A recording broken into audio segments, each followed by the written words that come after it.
I'm Pastor Jonathan Everett, Rock of Ages Baptist Church downtown, and this is my story.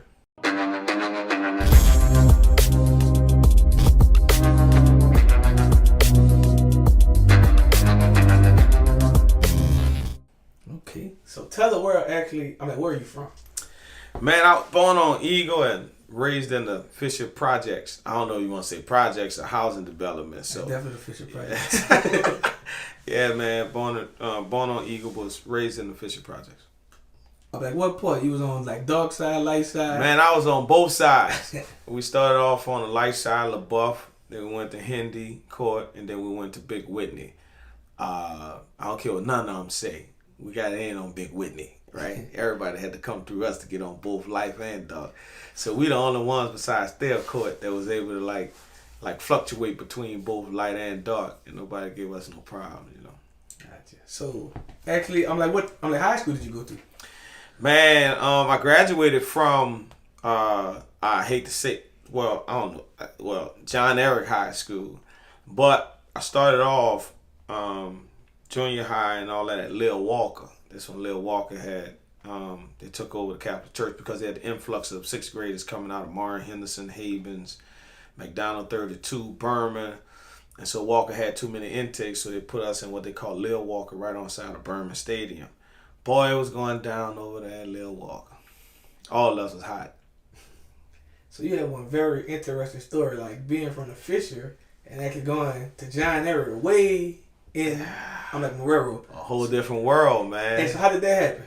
It was my mother never verbally told me, but in her actions she just thought that I wasn't gonna graduate. I came up, me, Bo Lester, Milton, Craig Davis, Travis Berry, all us was in Keenan, all us was in Lil Walker together. And Mike Wallace. Well, he was a little behind us, but all us was coming up at that time. But man, we were so wild, right? They opened the school, but they didn't have a quite structure to handle all of that at the same time. So she just thought I wasn't gonna be able to graduate, and then she was like, I'm gonna shoot you over there in Jefferson Parish. And so we go to John Eric High School, man. I'm talking about a whole different world. From where I just came from. And so the students was weird to me. The teachers was weird. Everybody was weird. And then I didn't want to be there anyway. So, I made it harder for those teachers and everybody else. And so I kind of stuck to myself. So you was actually one, problem child. Man, I don't know about all that, man. If you ask them who went to school, they say I was a terrorist, but I don't take that, man. But it was just I was just trying to get acclimated to how they did things in Jefferson Parish, and not just Jefferson Parish, just how they did it in Tarrytown, Marrero, Oswego. I just thought they just had some weird tactics. You know what I mean? Like when I grew up in a project, we had certain codes you didn't bypass. We had certain things you just didn't do. You know what I mean? From a man to another man, or just certain things you just didn't do. And back there, it was like a different world. It was like, it was easy for me because it was, if I survived the project, I knew I was going to survive back there. Gotcha. So, getting out of high school, did you end up going to college or you started working or anything like that? Fresh out of high school, man, at that time, financial aid FAFSA was one of those big things that a lot of us were struggling to kind of fill out, right? And our teachers wasn't as proficient as they are now with really getting financial aid for these students. So I kind of went from high school into apprentice program at Avondale Shipyard. When I got out there and I was a ship fitter, and when I seen I could make $25 an hour and no taxes because I was a contractor, boy, I forgot all about school at that point. I was riding around this brand new Lincoln LS and getting tailor-made clothes and all that. So it's like, you mean to tell me I don't got to get out there and hustle to get this type of money? I mean, they gonna give me this type of money in a check. I can really cash it and it's mine. I was pretty much Gucci on school. Eventually, I went to seminary and finished off and got my bachelor's and all those things. So, after you, stop, working. Tell us actually. What did you end up? Starting to actually, get into? Man, my whole life been around what I do now. People.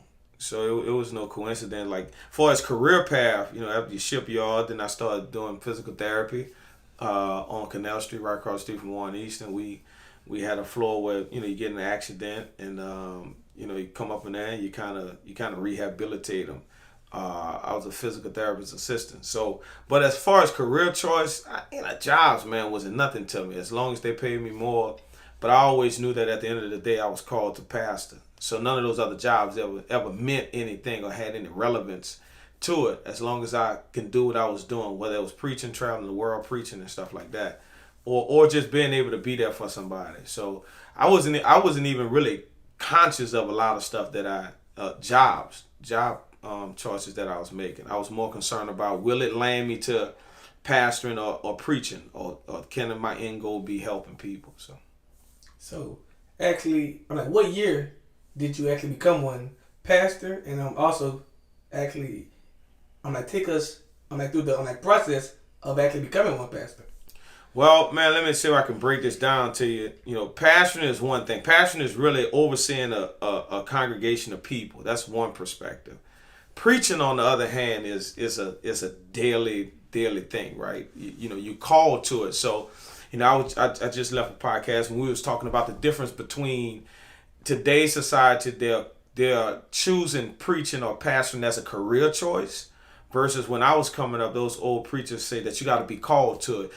I literally had to go in my pastor's office and tell him how I think I'm called. It wasn't that I look like a preacher. It wasn't because I was able to talk articulate, none of those things. It was, I had to tell him about the dream that I said I had, that God called me. I had to tell him, I had to describe to him what it was. And just briefly, man, God called me. I was preaching in this church right across from the Callio Project, Little St. John Baptist Church. That's where I started preaching at a young age. And I got up there to preach, and they had a guy in the front in the middle aisle, and he was wheelchair bound, right? He was and everybody in the church just quiet while I was preaching, but that guy was making a whole lot of noise in the wheelchair. And I made one statement. I said, now, if this person can praise God in a wheelchair, and all of you all have your health and your strength, this is how my dream went, right? And God told me I was called to preach, but to also point out some of the distinct differences between what theology that people was preaching at that time and where we need to go today. And so when I said I was called to preach, December 19, 1996, is when I stood and preached a sermon from Numbers chapter number 12. And I had to preach about love.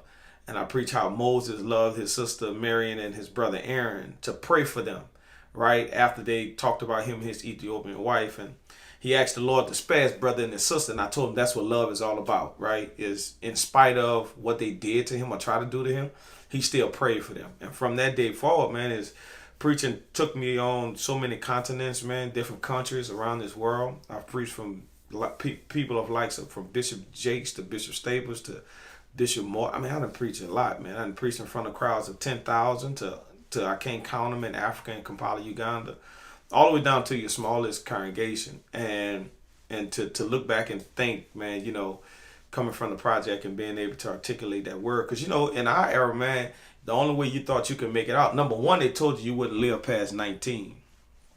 Right? They told all us that. They're like, look, if you live past 19, that was almost like an achievement. I thought I was gonna get a diploma for living past 19, bro, because it was tough at that time, I always tell people, like, probably after that age of like 19 to 21, I start caring about life. Yeah. I'm like, oh, yeah, well, I'm alive. Yeah. It was like one of them situations, like, man, I'm past 19. Oh, boy, that was an accomplishment, which is really horrible for a demographic of people, man. I think that's very traumatizing, right? But once I got past that, man, it was like to look at that and say, man, you're able to travel the world. Because in my point of view, I played ball and all those type of things, and I was pretty good at it. But after I broke my hand and all that type of stuff, I just kind of lost the feel for it. But in my point of view, is I was playing basketball, football. You ain't hear too much about baseball and all those other sports, like basketball or football. If you go to Fox Playground, you're going to play basketball or football. McDonald, Norman, all those different playing. Because down here, because it wasn't really, I'm like, promoted. It's like boxing, like, Yeah, they didn't have like no boxing gyms. No. It was just becoming a thing. Yeah, it's just becoming a thing. Boxing, tennis, soccer. Man, when I heard West Jeff had something about like a soccer program, and I was like, for real? You know what I mean? Like, man, we ain't have none of that. The only thing you did, basketball, football, because none of us was going to wrestle. We wasn't wrestling with nobody. But honestly, being in Algiers, well, the fishing just in general, do you actually see any coaches at Birmingham actually knowing how to teach a child how to play soccer or baseball? No, man. Like, because like I realized you actually started growing one, I'm like following. Man, one of my friends, we sat down and ate lunch, and he said, I hate that you don't get it. And then he said, but I like that you don't get it. And he was really telling me that a lot of times when people ask me like questions like that, I don't even pay attention to it. It's related to following. And I hear your question. I understand. I'm going to flip it for you in a few seconds. And I think that has been the destruction of a lot of pastors when they start counting numbers and start worrying about who's following them versus being focused on what they're doing. Right? So when people tell me, man, how many people on your live and all that, man, I don't even look at none of that stuff. I don't even take count. I don't even put analytics to it. Because as long as I can continue to do what I'm doing, then I'm not worrying about all those type of things. And I think a lot of those guys take those numbers and that data and try to create some kind of platform. You know what I mean? To your question, when I started pastoring in 2013, I only had 3 members. You know what I mean? And since then to now, we have hundreds, over 1,000, 1,300 people in 10 different states. But to see it and to kind of gauge it, and I try my best not to just assess my effectiveness based on numbers. You know what I mean? Because you can take 5 people, and those 5 people can be some of the best disciples out of the 5,000 that you preach to every Sunday. You know what I mean? And it's a tricky thing. So when I started pastoring, I never just got into that whole little following thing. In my world, man, and I know you're not too much in my world, but those preachers walk, man, I got 500 members, man, I got 2,000 members. You go to their church only can seat 100. You get it? Mm-hmm. They count people that's dead and gone. They're still on the roll or something, But that was their badge of honor. You know what I mean? My philosophy is I don't even think that way. The more impactful I am, that's the only thing that matters to me. Right. So like just talking about other pastors and preachers, like they have those other people who don't go to church because they feel like the pastor is only there because it's a business to them, or like the people who just think like the pastor really don't care about the people. Mm-hmm. And also looking in the world, you see so many pastors do it kind of like wrong things. Yeah. And like also with me being saying this, do you feel like people in this world just actually put pastors onto one, like actually on one certain on like pedestal that pastors aren't always going to be perfect? Man, that's a manifold question. Yeah, I'm gonna jump in. A lot of different ways that can go. Jump in there, and I'm gonna try to stay out of trouble at the same time. I really believe that there ought to be a respect level for pastors, right? Let's back all the way up. There ought to be a respect level to the pastor that's really called by God. Let's differentiate those who went and those who was really called, right? Because I think in this society, anybody who open a Facebook or Instagram and call himself a pastor, then they consider to be a pastor. You take that clown from New York, right? And the stuff that he's doing in the name of church or in the name of pastoring. And they don't understand how that causes a ripple effect across the entire United States of America, or just Christians, in general. So to your question, do I believe they hold them to a certain standard? We're supposed to be held to a certain standard. The Bible said we are held above reproach, which means that we ought to have a certain disciplines about ourselves. But is we perfect? No, we're never perfect, right? Our greatest hero is still human. I don't care who he is. Barack Obama is still a human. Nelson Mandela was still a human. Dr. King was still a human. Does that discredit the greatness in them? No. That don't discredit the greatness in them, right? And unfortunately, this is the psychology behind African Americans. The minute that we feel as though we can relate to you or we understand you, then we degrade you. Because I on one perspective, in my space, I know pastors who everywhere for their members. If they sick, they going to the hospital for them. They child get in trouble, they going to the school for them. They need some money to pay their bills, but they dog them. Then I know a pastor who they barely see. He show up on Sunday preach, and he leave out with his entourage, and they love him. right? Because sometimes in his case, it's hard to it's hard to categorize what you cannot see, and I mean it's complex, bro. It's very complex.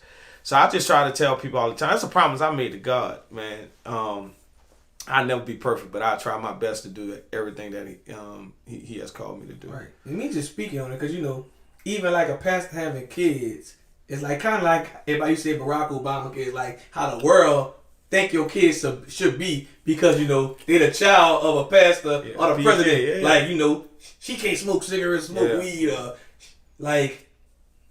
But I think she moving too fast dating. Yeah. But it's like you always judge. So like it's a microscope, bro. And so like how do you deal with your day-to-day life and like worried about if if people in your church judging you or like others just like on the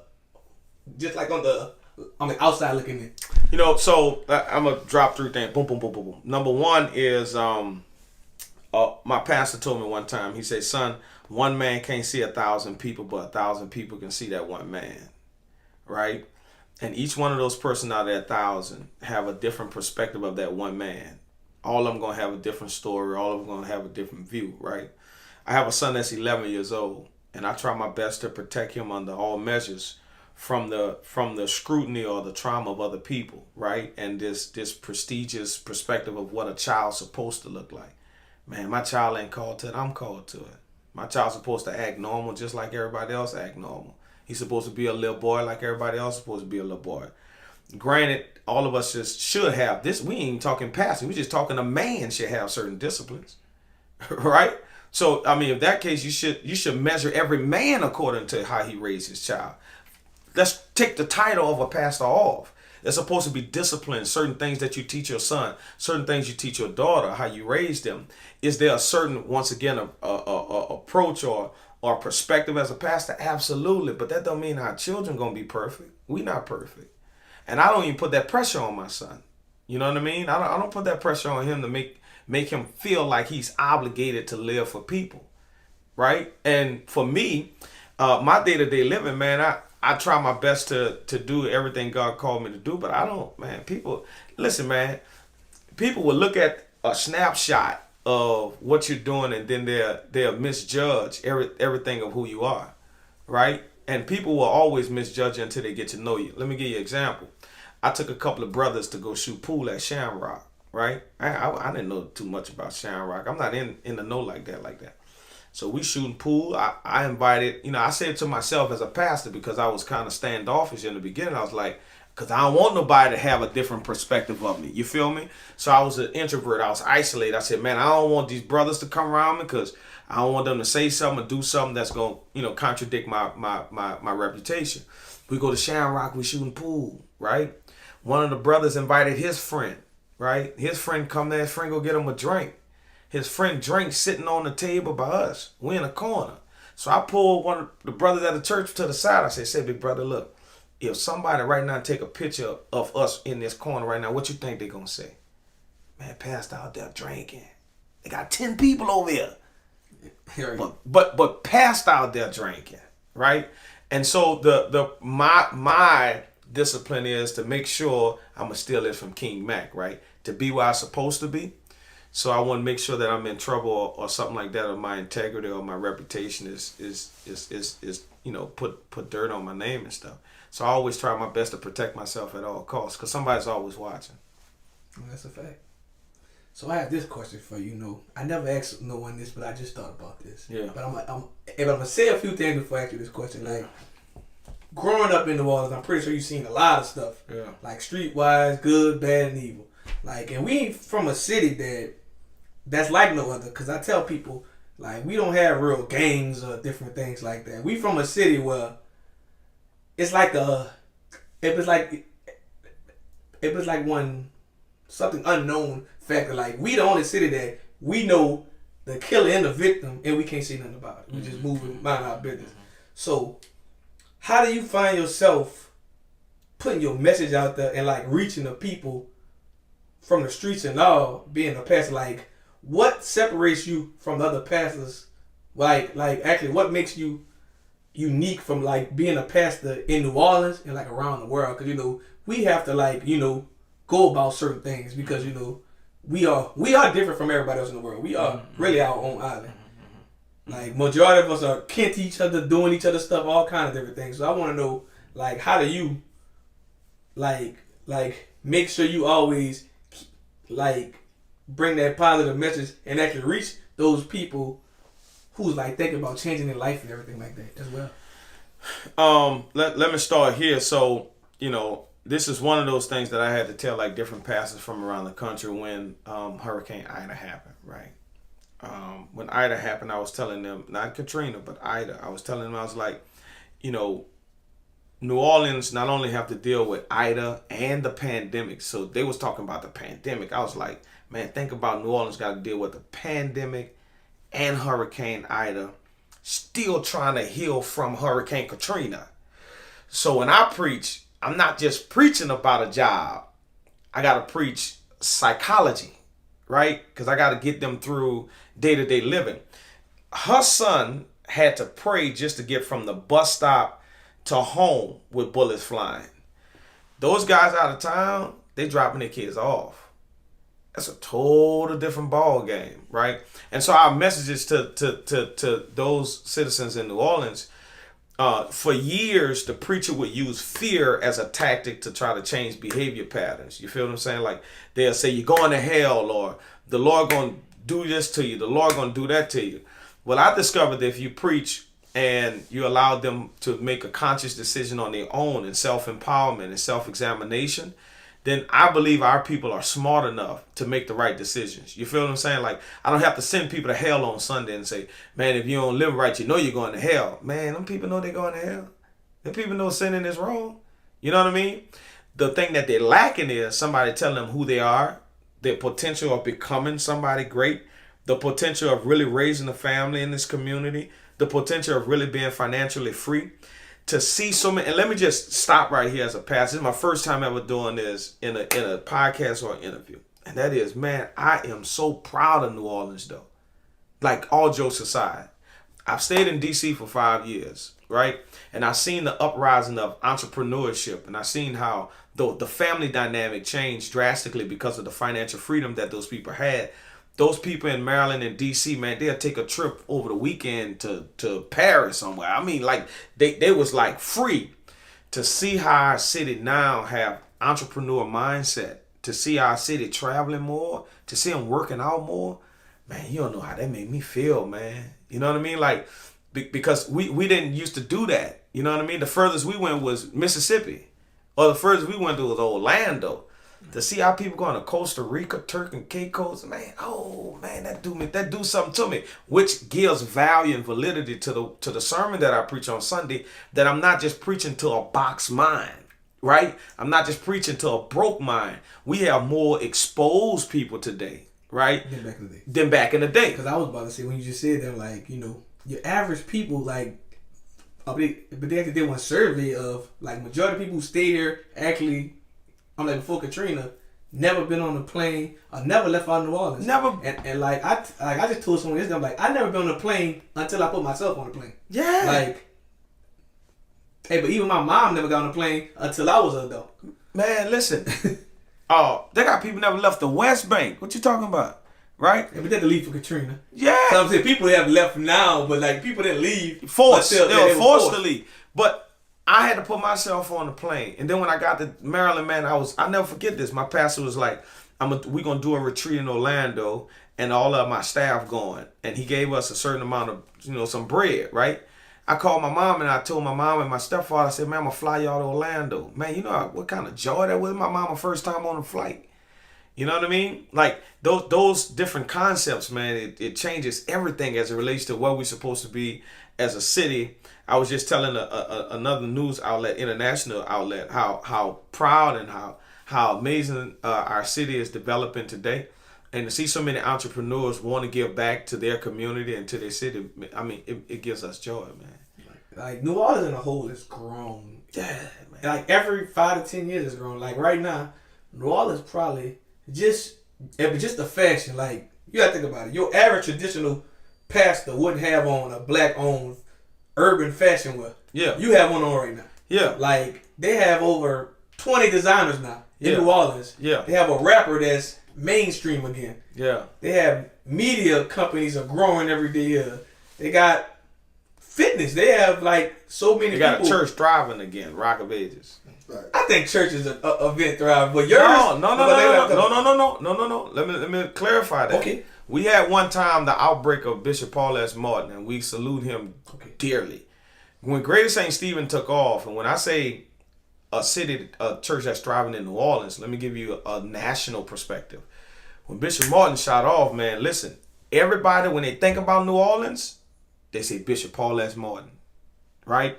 When you thought about D.C., you had about 5 pastors you can think about have mega churches. When you thought about Dallas, any metroplex city, they had at least about 6, 7 mega churches.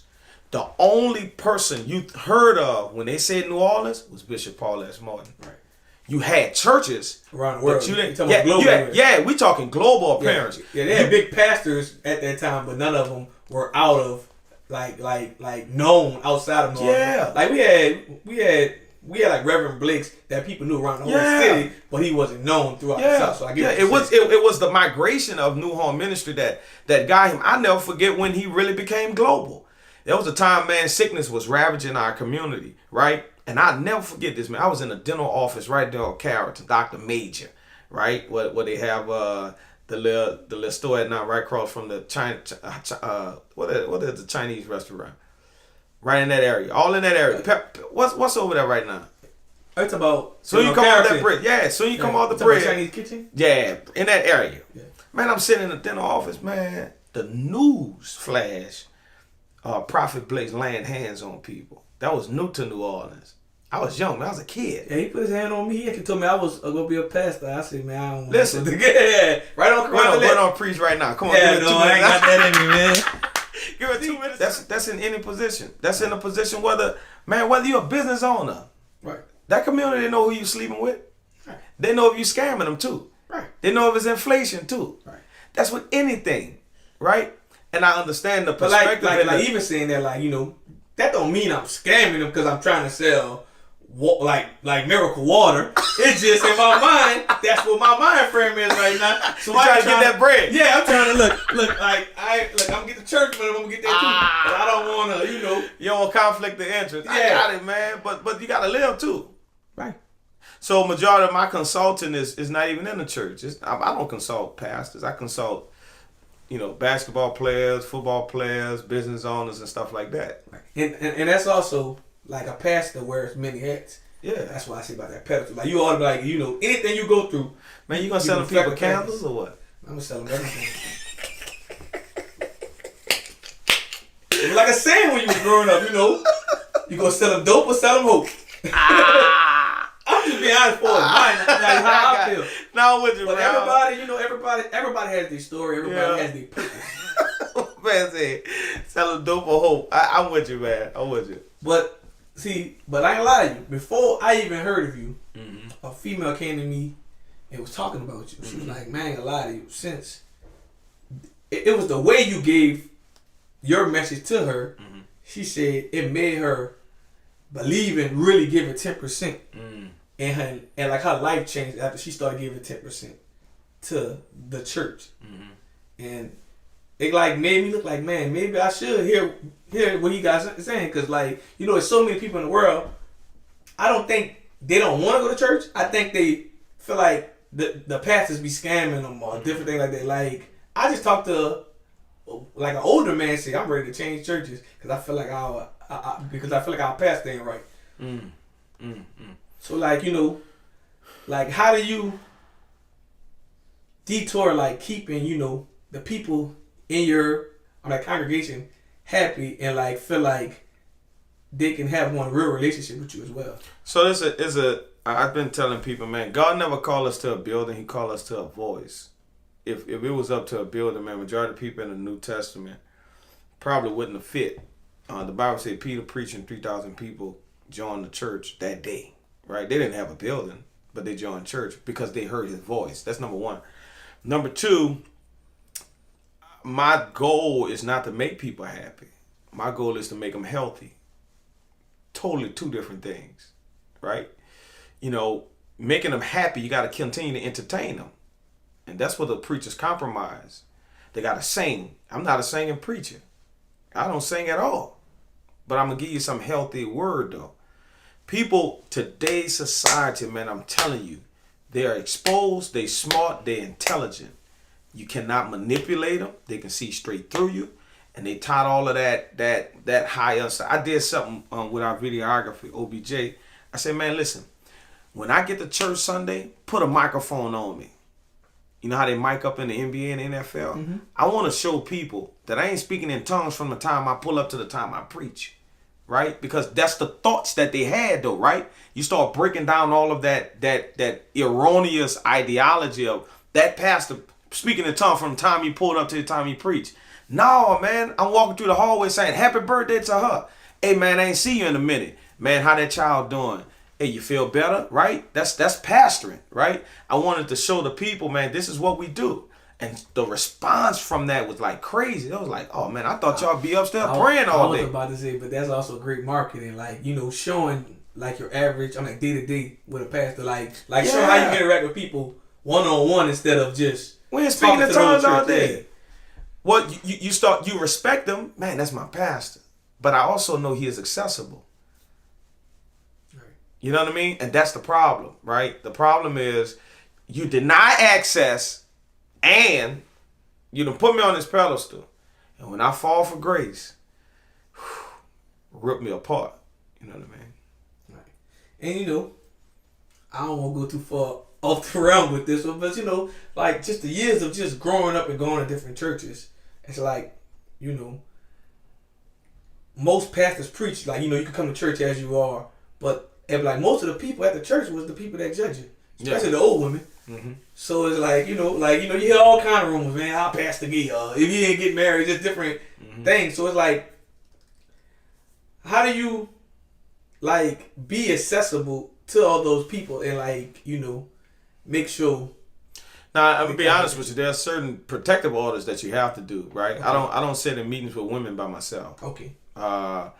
I have, anytime I travel out of town or go somewhere, I got somebody with me, right? It's always protective orders. You got to have accountability partners. You know what I mean? You got to protect yourself. Now, don't be stupid now, right? You ain't sitting around here talking about, oh, they just going to believe that I ain't doing wrong. Nah, man, listen. People going to believe what they want to believe. They looking for something to believe wrong about you so they can feel like they don't have to respect you. That's the craziest thing about people. People want to find out something wrong about you so they won't respect you. That's the craziest thing I ever heard in my life, right? So there's a lot of stuff that I do as it relates to secretary and all that kind of stuff. Man, I done had stuff. I done put restraint on women. Hey. Yeah, they crazy. Yeah, they weird. You know, I mean, hey man, I ain't never. I mean, you got to do some stuff like to protect yourself. I done had some of them try to like schedule a business meeting and you show up and it's only them.